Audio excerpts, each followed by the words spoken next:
अपना क्या, अपना तो कोई है ही नहीं, ना आगे है ना पिछू है, न कोई रोने वाला ना आंसू बहाने वाला। अपनी तो जैसे तैसे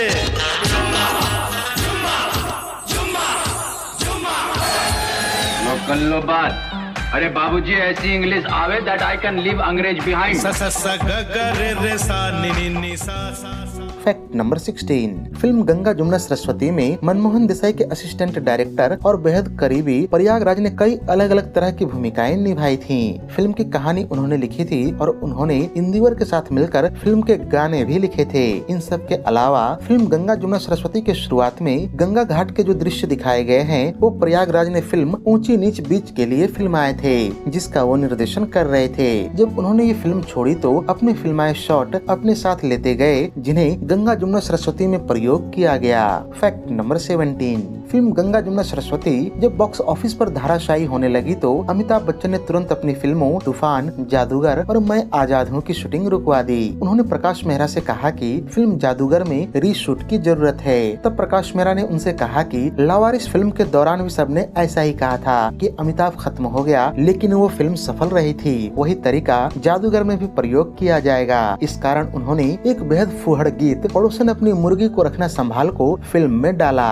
तूफान फिल्म की 40 दिनों की रीशूटिंग की गई और मैं आजाद हूँ की दोबारा डबिंग की गई। इधर अमिताभ की अगली सभी फिल्मों के डिस्ट्रीब्यूशन प्राइस में भारी कमी आई। तूफान, जादूगर और अग्निपथ को तकरीबन 4 करोड़ की कीमत पर बेचा गया, जो शहंशाह और गंगा जमुना सरस्वती से कम था। इसके अलावा मैं आजाद हूँ को बेहद छोटी कीमत 1 करोड़ 20 लाख रुपए की कीमत पर बेचा गया। इन सब के बावजूद ये तीनों फिल्में बॉक्स ऑफिस पर डूब गयीं। Fact number 18। अमिताभ बच्चन ने फिल्म गंगा जमुना सरस्वती के बारे में एक इंटरव्यू में बताया कि जिस समय उन्होंने ये फिल्म साइन की थी उस समय उन्होंने अपने संसदीय क्षेत्र में बहुत सारे नए कामों की शुरुआत की थी। उन्होंने अपने पूरे राजनीतिक कैरियर में कभी सरकारी पैसे का इस्तेमाल नहीं किया और उनके सारे काम उनके खुद के पैसे से किए गए थे।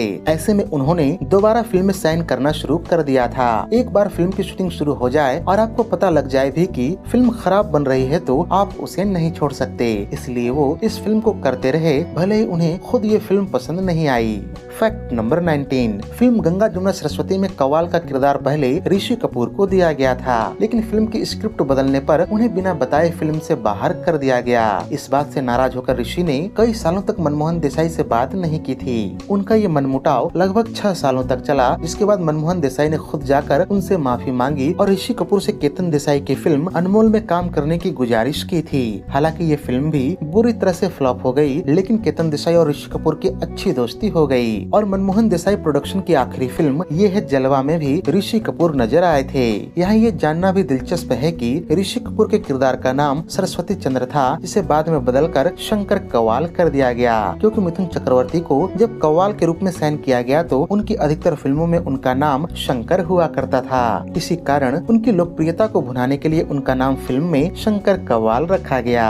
Fact number 20। Film Ganga Jamuna Saraswati के बनने की कहानी भी बड़ी दिलचस्प है। साल 1985 में निर्माता निर्देशक मनमोहन देसाई ने एक ही साथ 2 फिल्में शुरू की। एक तो अमर अकबर एंथनी 2 था, जिसका निर्देशन मनमोहन देसाई खुद करने वाले थे, और दूसरे का नाम हिफाजत था, जिसके निर्देशन की जिम्मेवारी उनके बैनर के नियमित लेखक प्रयागराज साहब को दिया गया था।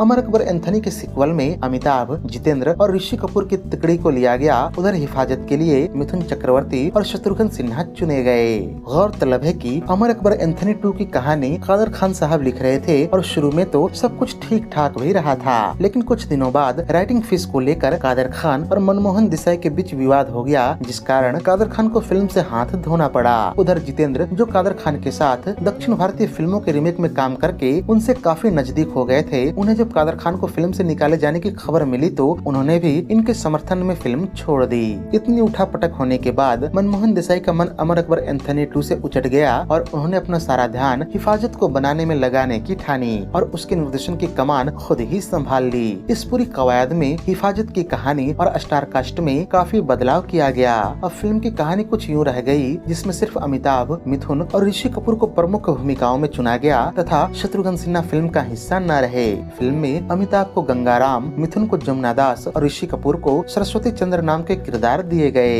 लेकिन फिल्म हिफाजत को पाकिस्तान में शूट करने की अनुमति नहीं मिली और ये फिल्म बंद हो गई। इसी कारण मनमोहन देसाई ने फिल्म हिफाजत की स्क्रिप्ट में फेर बदल करके उसमें पाकिस्तान वाला हिस्सा हटा दिया और उसका नाम गंगा जमुना सरस्वती रख दिया गया। अब फिल्म में 2 नायक और 2 नायिकाएं रह गई थीं। ऋषि कपूर को फिल्म से हटाकर मीनाक्षी और जया प्रदा को साइन कर लिया गया और मिथुन का किरदार कव्वाल का कर दिया गया।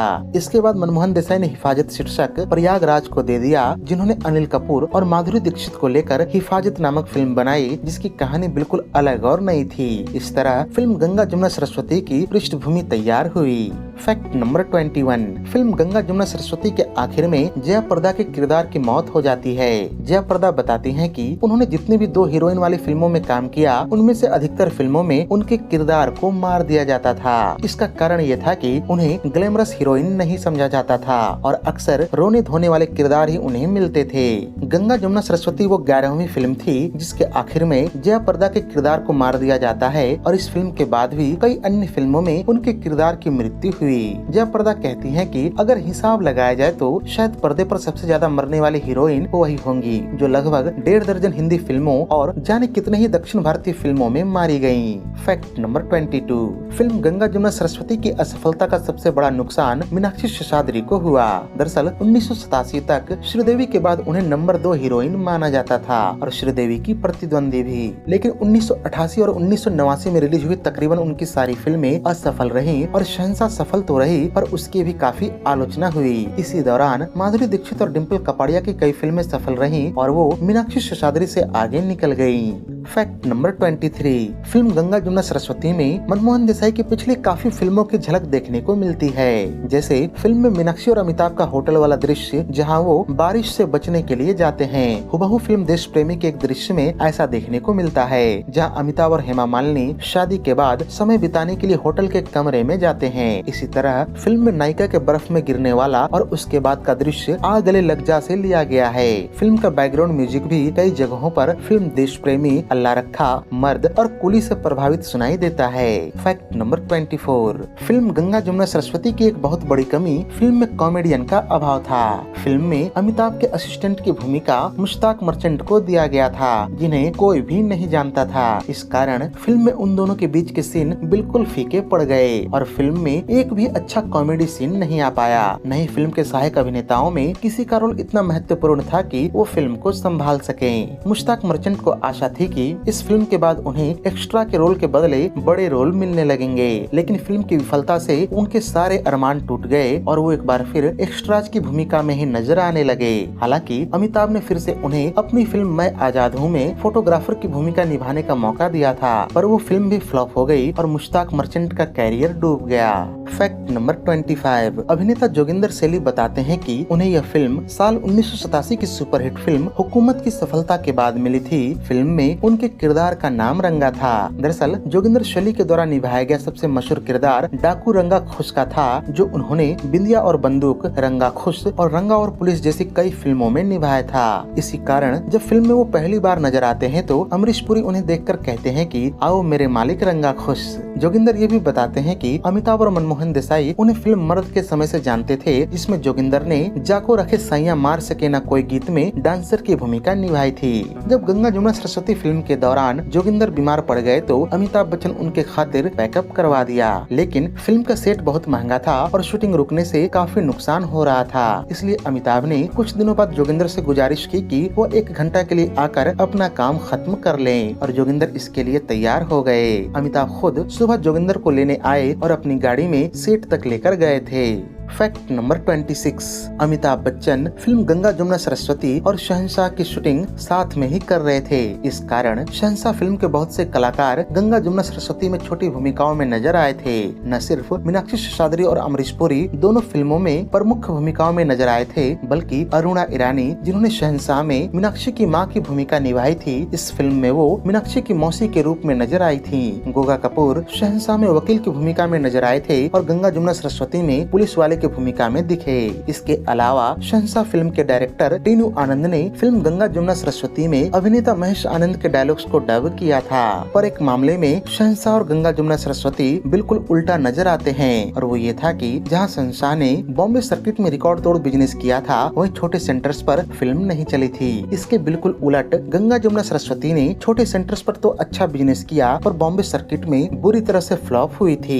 फैक्ट नंबर 27, निरूपा रॉय ने दर्जन भर फिल्मों में अमिताभ बच्चन की मां का किरदार निभाया था, लेकिन फिल्म गंगा जमुना सरस्वती उन आखिरी फिल्मों में थी जिसमें दोनों ने साथ में काम किया था। इस समय तक निरूपा रॉय ने फिल्मों में काम करना बिल्कुल कम कर दिया था, और 90 के दशक में निरूपा रॉय कई सालों के लिए फिल्मों से गायब ही हो गई थी। फिल्म गंगा जमुना सरस्वती के बाद अगले 10 सालों तक अमिताभ और निरूपा रॉय साथ में नजर नहीं आए। हाँ, 1991 में आई इंद्रजीत में निरूपा रॉय अमिताभ बच्चन की मां के रूप में नजर तो आई, लेकिन सिर्फ फोटो फ्रेम में। 1999 में जाकर इन दोनों ने साथ में लाल बादशाह में काम किया, जिसके बाद निरूपा रॉय ने फिल्मों से संन्यास ले लिया और कुछ सालों बाद उनकी मृत्यु हो गई। फैक्ट नंबर 28, मिथुन चक्रवर्ती और अमिताभ बच्चन ने बतौर प्रमुख कलाकार 2 फिल्में साथ में की थी। ये फिल्में थी गंगा जमुना सरस्वती और अग्निपथ। इन दोनों ही फिल्मों में मिथुन चक्रवर्ती सहायक भूमिकाओं में नजर आए थे। जहां गंगा जमुना सरस्वती में मिथुन के किरदार की मृत्यु हो जाती है और अमिताभ बच जाते हैं, वहीं अग्निपथ में अमिताभ बच्चन के किरदार की मृत्यु हो जाती है और मिथुन बच जाते हैं। जहां गंगा जमुना सरस्वती में अमिताभ मिथुन चक्रवर्ती की जान बचाते हैं जब उन्हें गोली लगती है, वहीं अग्निपथ में मिथुन अमिताभ बच्चन की जान बचाते हैं जब अमिताभ को गोली लग जाती है। Fact number 29, film Ganga Jamuna Saraswati की अधिकतर शूटिंग बम्बई के गोरेगांव फिल्म सिटी में की गई थी, जहां फिल्म के लिए आलीशान सेट लगाए गए थे। इसके अलावा फिल्म के हवेली वाले दृश्य मुंबई के नागी विला में फिल्माया गया था। नागी विला में इससे पहले फिल्म मर्द के महल वाले दृश्य भी शूट किए गए थे। विला के मालिक बताते हैं कि विला में शूटिंग के दौरान पास में क्रिकेट टेस्ट मैच खेला जा रहा था, तो शूटिंग के लंच के समय मनमोहन देसाई चुपचाप मैच देखने चले गए, लेकिन थोड़ी देर मैच देखने के बाद वो वापस लौट आए क्योंकि उनकी अनुपस्थिति में शूटिंग का हर्ज हो रहा था। इन सब के अलावा फिल्म के जंगल के कुछ दृश्य ऊटी में भी फिल्माए गए थे। फैक्ट नंबर 30, कई लोग मानते हैं कि फिल्म गंगा जमुना सरस्वती की असफलता और उसकी आलोचना से मनमोहन देसाई इतने निराश हुए थे कि वो डिप्रेशन में चले गए। इस तनाव से वो आजीवन उबर नहीं पाए। इसके अलावा मनमोहन देसाई प्रोडक्शन की आने वाली फिल्में तूफान और अनमोल भी जब नहीं चली तो मनमोहन देसाई का मन फिल्मों से उचाट हो गया। उन्होंने अपना तनाव दूर करने के लिए अभिनेत्री नंदा से सगाई भी की, लेकिन इसके कुछ समय बाद ही उनकी छत से गिरकर मृत्यु हो गई। कई लोग शक जताते हैं कि उन्होंने अपने डूबते प्रोडक्शन हाउस के तनाव के चलते आत्महत्या कर ली थी। साथ ही अमिताभ बच्चन के साथ उनकी कई सालों पुरानी दोस्ती गंगा जमुना सरस्वती और तूफान के बाद बिल्कुल समाप्त हो गई और मनमोहन देसाई बिल्कुल अकेले हो गए, जिससे वो और तनाव में रहने लगे थे। मनमोहन देसाई की मौत आज भी रहस्य है, लेकिन गंगा जमुना सरस्वती की असफलता ने उन्हें गहरा आघात पहुंचाया था। तो ये थी फिल्म गंगा जमुना सरस्वती पर हमारी एक विशेष प्रस्तुति। उम्मीद है कि यह वीडियो आपको बेहद रोचक लगी होगी। अगर वीडियो पसंद आई हो तो इसे लाइक और शेयर भी कर दें, तथा ऐसे ही दिलचस्प वीडियोस की नोटिफिकेशन पाने के लिए चैनल को सब्सक्राइब करके बेल आइकॉन में ऑल का बटन दबाना न भूलें। धन्यवाद।